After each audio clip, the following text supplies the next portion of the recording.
In the previous segment 6a, we heard about the conciliatory verses and the supposed niceties in Islam.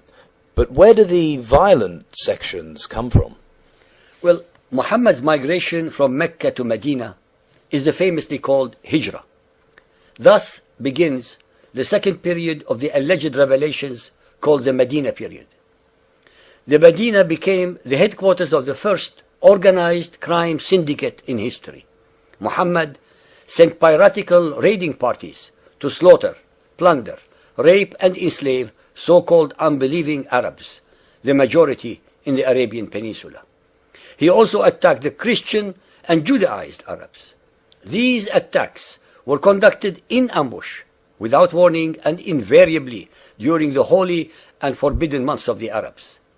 To justify any and all of his criminal and unmerciful instructions to assassinate his opponents, to attack innocent and unsuspecting other Arabs, very convenient revelations were descended upon him by Allah through the angel Gabriel, whenever and wherever he needed them, thus sanctifying his actions.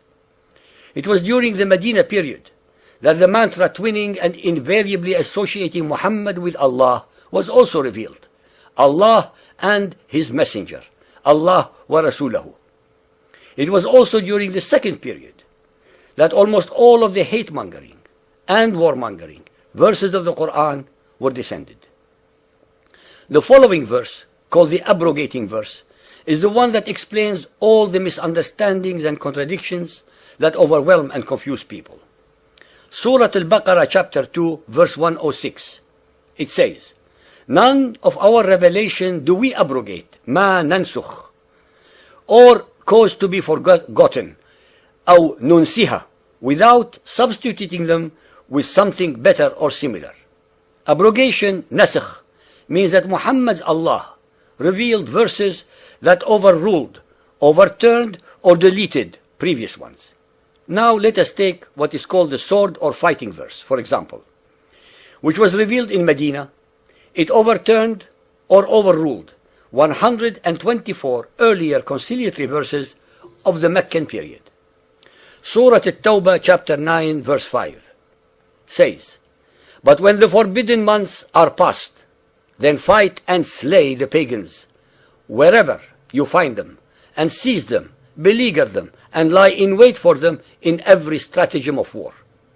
Ibn Arabi said, the verse of the sword, chapter 9 verse 5, has abrogated 124 verses of the Quran. According to Ibn Kathir, that the verse of the sword abrogated every peace treaty that had been made with the idolaters, that is, the pagan Arabs. Previously, you, the listeners, heard 3 conciliatory examples from the Meccan period. Now you will hear the verses which abrogated or overruled them. Take chapter 2, verse 256, which said, "Let there be no compulsion in religion. Truth stands out clear from error."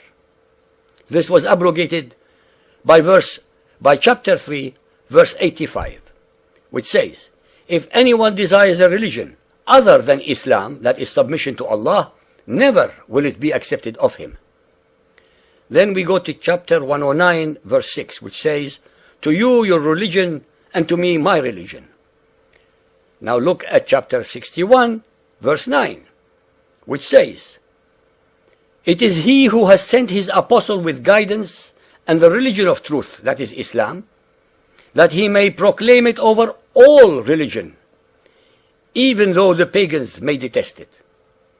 We go to the third verse, which is chapter 15, verse 42. "Allah is our Lord and your Lord. Unto us our works, and unto you your works," and so on. And look at chapter 9, verse 29, which says, "Fight those who believe not in Allah, nor the last day, nor hold that forbidden, which has been forbidden by Allah and His Apostle, nor acknowledge the religion of truth, even if they are of the people of the book," that is the Jews and the Christians, "until they pay the jizya with willing submission and feel themselves humiliated." These 3 examples are but a few of the hundreds of abrogating and abrogated verses in the Quran that constitute the core beliefs that have to be followed by fundamentalist Muhammadan Muslims.